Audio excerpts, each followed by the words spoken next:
before we get into the main chunk of the video, if you want to hit that subscribe button down below, we're working our way towards 40,000 subscribers.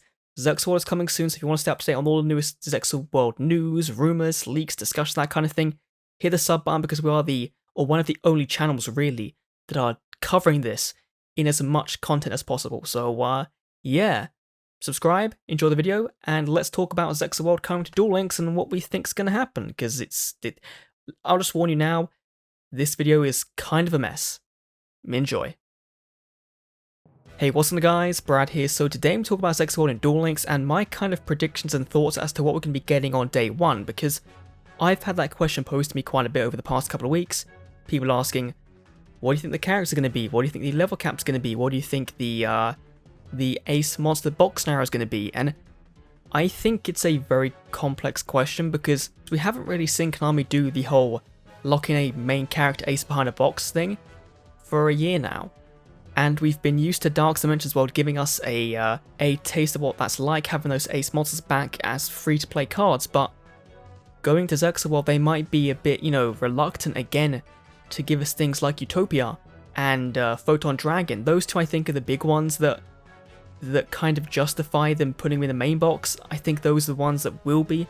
And I wonder if they can go down a split route and be like, some characters are going to have the ace monster, some of them aren't, like they've kind of done with 5D's World, so that could be pretty interesting. So let's start off with day one characters, and I think we're getting 3 on launch like last year. I don't think they're going to do a GX of 5Ds again where they give us, 5 characters day one. I think they've realized that they can do 3 on launch and then slowly give us more characters over time and have a better player experience, or at least a similar player experience than what we'd have with 5 characters and then have to spread out content for the rest of the year. Whereas with DSD World, at least character-wise and event-wise, they were pretty good at giving us events back to back to back for those characters. And we know right now, we're currently going to be, at the end of this month, 3 characters in without a repeat. Yugi, Taya, and Aigami are going to be here without being repeated, which is a first for Duel Links. So the first 3 I think we're getting is of course Yuma. He's the main character, he's got to come, and with him we'll be bringing either Utopia or a skill that puts Utopia in the X deck, which I really hope it's not, Utopia is a card that over time Konami is going to be able to sell you on again and again and again, because he has so many upgrades that can stick as character aces for the main box that giving him via a level up reward or via a star deck card might be a beneficial strategy, because it means that everyone immediately has that card. And then you can sell people on those boxes that have, Utopia the Lightning if we get it, or Utopic Zexal, or these kind of things in the future that you kind of want Utopia for, and it's a toughie. It really is, because I don't think Utopia is actually that great, He can stop 2 attacks. Okay. And the second he does that, if you attack into him, he dies immediately. It's okay for a main character boss monster. It is one of the better rank 4 Xyz monsters we can be getting on launch. That's not a questionable thing. He's going to be one of the best Xyz monsters we get on launch, but I don't know if he's as main box worthy as Stardust was. Because at least Stardust saw some play.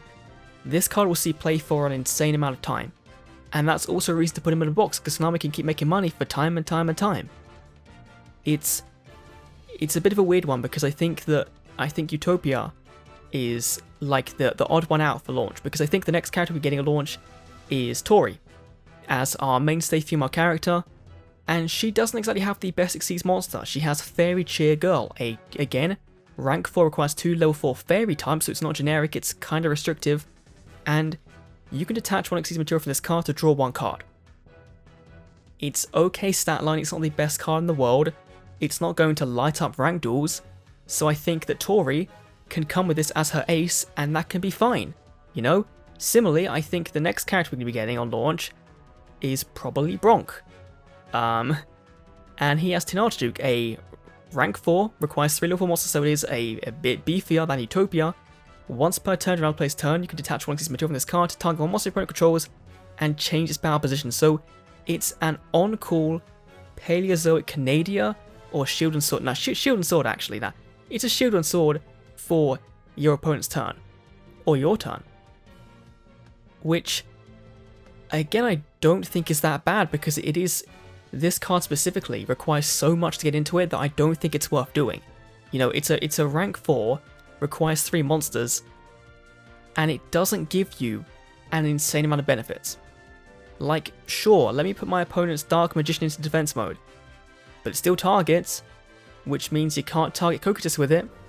So like, it's cool in that regard, but I think in terms of Xyz's aces, it's again one of the weaker ones, and one that I think Konami would be like, you know what, we can give it to them, and people will be fine with it, you know? I think that's kind of our main 3 for launch, is Yuma, Tori, and Bronc. Now, Shark, on the other hand, I think is going to be our first character, our first event character, like Sarah was, like, what's his name? Like Trudge was, like Crowler was. I think Shark makes sense to be the first, or they will swap around Shark and Bronc. You know, they'll give us Bronc as the first event character in kind of like mid-October, early November, and they give us Shark on launch. Now, Shark has 2 aces in the show. He either has Shark Drake, which is a number monster, which is, it's okay, you know? It's a very good, very high attack point monster, but I think they'll give us his Season 1 ace, which at the start was Submersible Carrot Aero Shark, a rank 3 monster requires 2 level 3s to summon, and once per turn you can attach 1 existing material from this card to inflict 100 damage to your opponent for each of your banished monsters, which I think if you restrict this card to being as a one-off in the game is fine. Like, no one is going to be playing a banished focused deck and summoning this. This is just a bonus. We already have things like Hammer Shark in the game that makes this very easy to summon, like incredibly easy via the card trader, very easy. And so I don't think this is too good to be a character card at all. You're not going to be playing it in Gren Marju, you know, what's it called, Golden Castle Stromberg, you just aren't, because although there probably are targets to be able to make it in that deck, I think that you're not going to get to the point where you're going to be burning for 2,000 every turn, you know?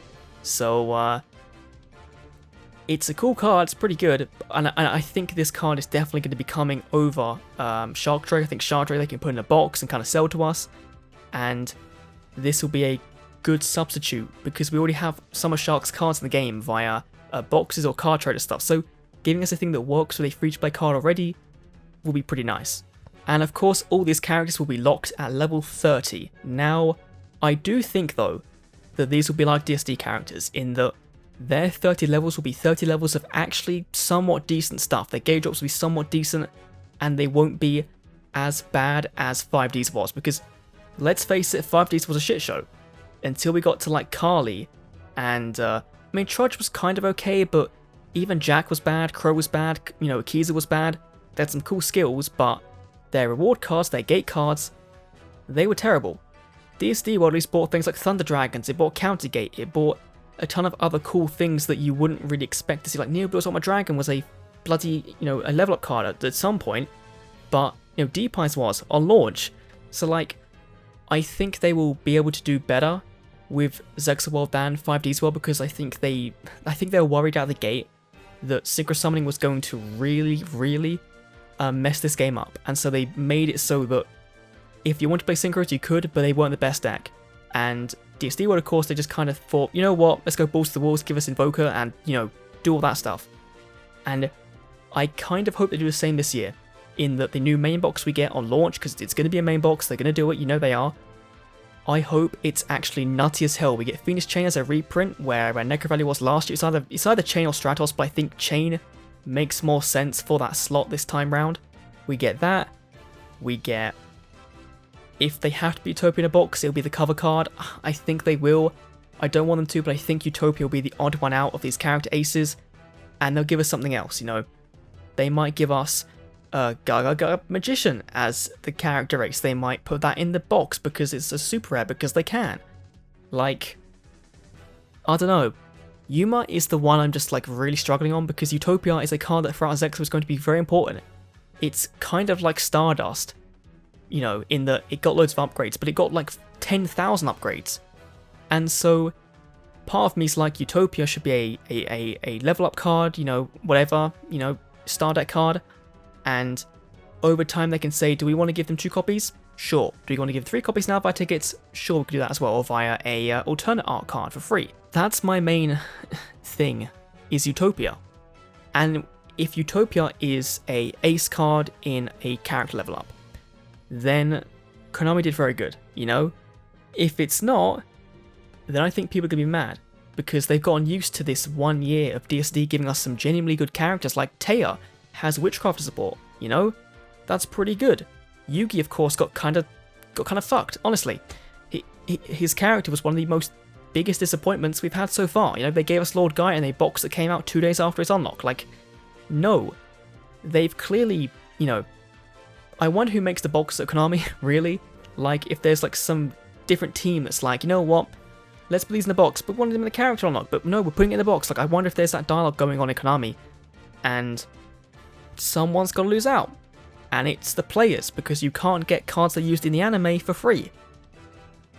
Doesn't make sense of DSD World that it's kind of this 50-50 mix of being really good, and then for the characters that people were hyped for, really, really bad. Like Joey was really bad, Yugi was really bad. So yeah. Now let's talk about Kite before we kind of round things off for this really rambly video. Kite will be the Jack Alice of the world, meaning that you'll see him in January. Whether that be an unlock or, you know, his first roaming event, that remains to be seen. But Galaxy Eyes Photon Dragon is again one of those cards that you can really do good having for the player base as a character unlock card, you know? It's a card that over time is going to get way more support in boxes you can sell. And again, it's a reason to put it in a main box, because they can sell this card to you 3 times, you do need 3 of them, you know? For the Galaxy Eyes deck to be really good in the future, for all those Xyz monsters, you do need 3 copies. So I don't know, it is literally Galaxy Eyes and Utopia that are making me think, what is happening here? Now there is one other character in Season 1 that could come very early on, I think that's Annika Boom. But again, her ace in the show is Super Dreadnought Rail Cannon Gustav Max, which requires 2 level 10s, of course, in Duel Links that's, I think you'd use Dark Lords for that, maybe? But, once per turn you detach 1 to deal 2000 damage to your opponent. That is not going to fly in Duel Links, so Anna is going to have a different ace monster if she does have one. This whole world is so confusing to me, you know? It's so confusing and so exciting because I don't know what they're going to do. And it'll be interesting to see if the reaction is like 5D's world, which was pretty disappointing, you know? Like the world in general, the content we got was pretty good, character-wise, pretty good.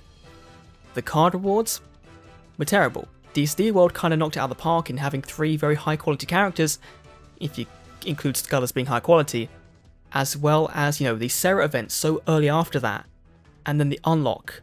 Like, they did DSD World, however you think about the characters, you know, later on like Joey and Yugi, they've done DSD World very, very good. And I hope they kind of do that similarly with Zexal World. If you have to start with 3 characters, do it. But if it means we get these unlock events throughout the year and there's no kind of slowing down of them, that's going to be pretty big. So that was my leak thoughts on Zexal World. Of course, on Thursday this week, or this upcoming week, we're probably going to see the character IDs for the first couple of characters in the world. And if I think I'm right on 2 of them, I think Yuma and Tori are kind of a lock. It is just that 3rd character, whether it's Shark or Bronc, that I'm kind of expecting. Knowing Konami, they'll put Flip Turner in as a secret unlock, like, you know, like Scud was. Knowing them, they will do that. We'll have to see. Let me know what you think down below of Zexal World. What do you think is going to happen in September when it does come out again? But of course, last week of September, around the 25th, 26th, 27th, that's when the world will drop. Let me have a look actually. What day is a Thursday for that week? It is going to be the 24th. I think watch out for the 24th. That'll probably be the date when this whole thing does go live, which would be pretty cool. But again, let me know what you think down below of Zexal World. What you think are going to be the main character aces, their level up reward cards, any skills. Do you think they're going to go Utopia in a box, or do you think they're going to go Utopia via an unlock card? Let me know what you think. Anything down below, all of it. But anyways, thanks for watching. I'll see you all in the next Duel Links video. See you then.